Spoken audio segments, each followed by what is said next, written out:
Welcome, everybody, to the Central New York Marketplace Virtual Showcase. I'm here with my friend and author, Patricia Antone. Good morning. Morning. And we're going to do interview with her. Okay. My first question is, tell me a little bit about yourself, where you're from, and what are your hobbies other than writing? Well, I'm born and bred Syracuse all my life. Haven't thought about living anywhere else. Honestly, I started writing because I have an empty nest. My kids are gone.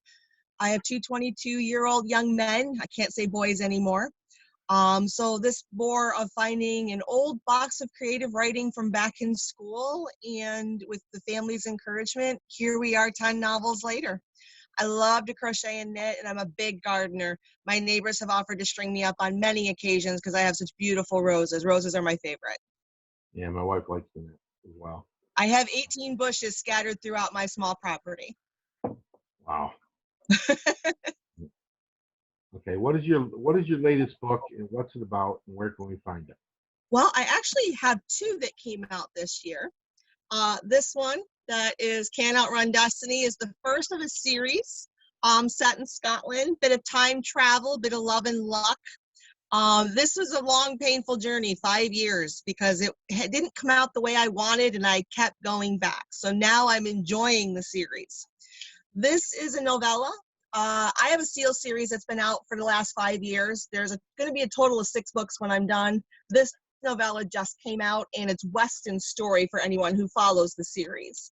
I love a series myself because you get into the characters, and honestly, I kept the Seal series going because I'm having just as much fun with the guys too.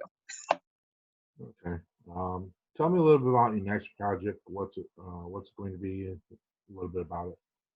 Well, I have tons of projects going. I'm a bit of a flea on a hot plate, let's be honest. But I have one more Seal novella that's due out. I'd like to have it out by the end of the year.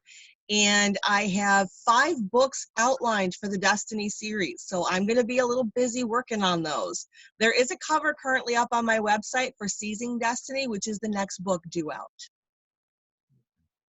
Who were your writing influences that inspired you to become an author? Well, I don't really have an influence. I always enjoyed creative writing in school, and I had a English teacher in college that used to joke that she saved my papers for last because I always wrote the most entertaining papers.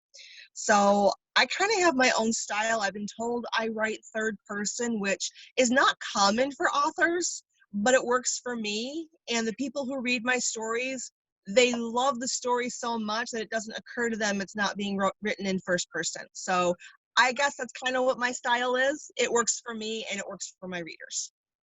Okay. What's your biggest challenges writing?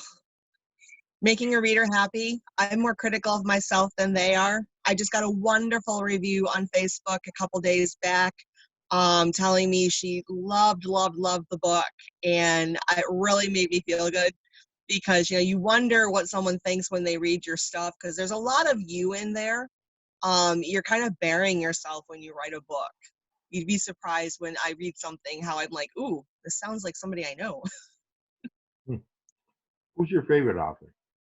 I don't have one, I'll be honest. I have a very long, distinguished list of people that I will read.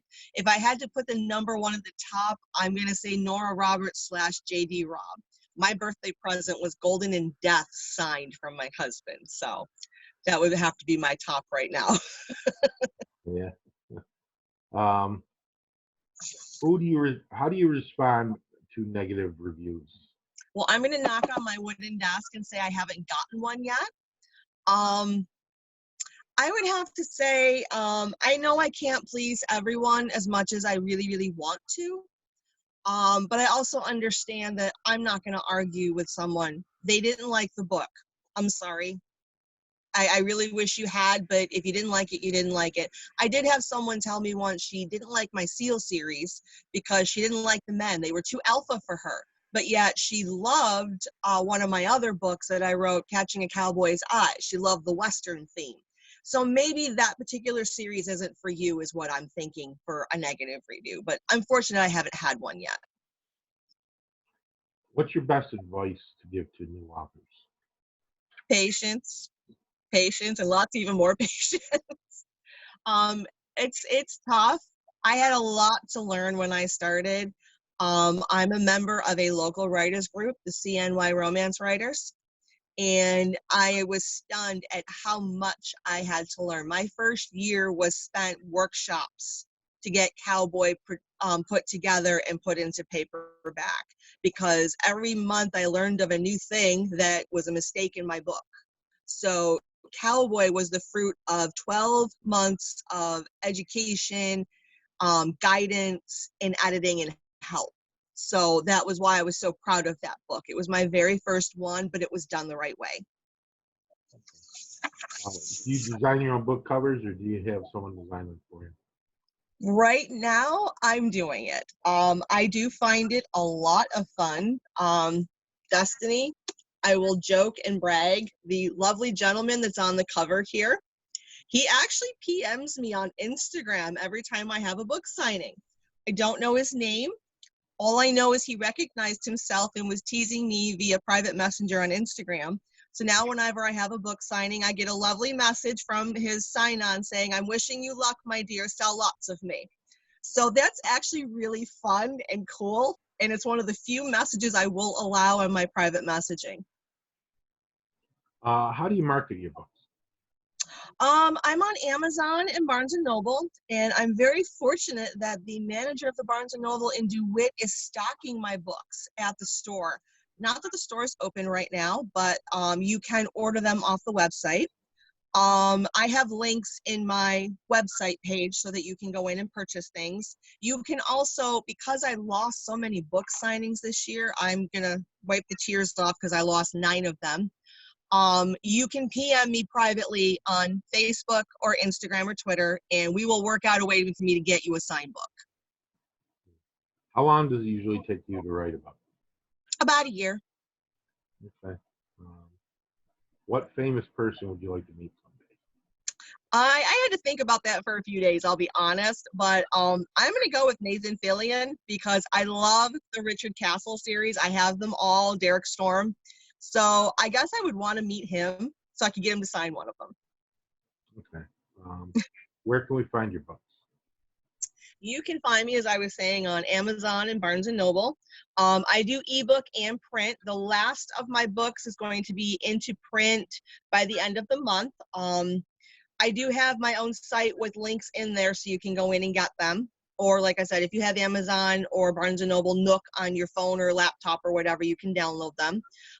With, like I said, the virus thing, if you want a signed copy, I am doing sales through Square and PayPal so that I can mail them out to you if you want them signed. So at this point, I've had a few orders, which I am flattered. Thank you, those people that ordered. I am seeing a spike in sales on my ebooks, and thank you to all of those people. I hope you're enjoying it. Please leave me reviews. Let me know what you think. I'd love to hear. I read them. Honestly, I do. Okay. And I will be posting some of her books later on the site as well. And I'd like to thank you for joining us, Pat, and we'll see you next time. Nick, this was fantastic. You are amazing for organizing this, and I and the other authors thank you profusely. And I wave to everyone to please have a safe and happy weekend. And I hope to see everybody at a book signing really soon. Okay. We'll be back with another author around noon. Carol. Take care, gang. Bye.